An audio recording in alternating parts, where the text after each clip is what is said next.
ఓవైసీ కళ్లల్లో ఆనందం కోసం హైదరాబాద్ ను 3 ముక్కలు చేశారని తీవ్ర స్థాయిలో మండిపడ్డారు కేంద్ర మంత్రి బండి సంజయ్. మజ్లిస్ గూండాలకు తొత్తుగా కాంగ్రెస్ మారిపోయిందన్నారు. భాగ్యనగర్ గల్లీ గల్లీ తిరిగి హైదరాబాద్ మోసాలు ఎండగడతామన్నారు. కరీంనగర్ బీజేపీ కార్పొరేటర్లతో కలిసి నగరంలోని భాగ్యలక్ష్మి, లాల్ దర్వాజా అమ్మవార్లను దర్శించుకున్న కేంద్ర మంత్రి భాగ్యనగర్ లో అంతో ఇంతో అభివృద్ధి జరుగుతోందంటే అది కేంద్రం నిధులతోనే అని చెప్పారు.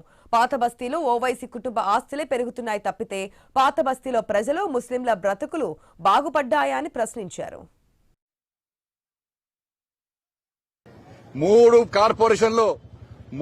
కార్పొరేషన్లో ఇలా భారతీయ జనతా పార్టీ పక్కా గెలిచి తీరుతానన్న నమ్మకం ఇలా మాకుంది. ప్రజలందరూ జాగృతం కావాలి. అభివృద్ధి చేసేదే మేము. భాగ్యనగర్ అభివృద్ధికి నిధులిచ్చింది నరేంద్ర మోడీ ప్రభుత్వం. బీఆర్ఎస్ పార్టీ ఒక్క పైసా వేయలే. కాంగ్రెస్ పార్టీ 27 నెలల్లో ఒక్క పైసా వేయలే.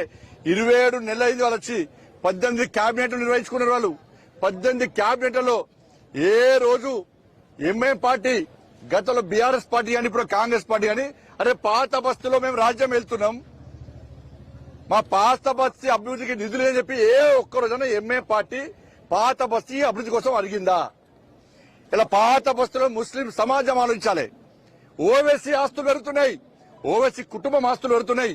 ఓవైసీ ఏ ప్రభుత్వం ఉంటే ఆ ప్రభుత్వానికి ఏ ఓవైసీ కుటుంబం ఇవాళ దాసోహం అంటే వాళ్ళ వ్యాపారాలు పెంచుకునే ప్రయత్నం చేస్తున్నారు, వాళ్ళ ఆస్తులు పెంచుకునే ప్రయత్నం చేస్తున్నారు. ఇలా పాత బస్తీలో ఉన్న ముస్లింస్ ఆస్తులు పెరిగినాయా? మీ బతుకులు బాగుపడ్డాయా? మీ పిల్లలకు ఉద్యోగాలు వచ్చినాయా? మీకు ఇండ్లు వచ్చినాయా? మీ గల్లీలో రోడ్లు ఉన్నాయా? మీకు లైట్లు వచ్చినాయా? మీకు వాటర్ సప్లై ఉన్నాయా? ఏం లేవు.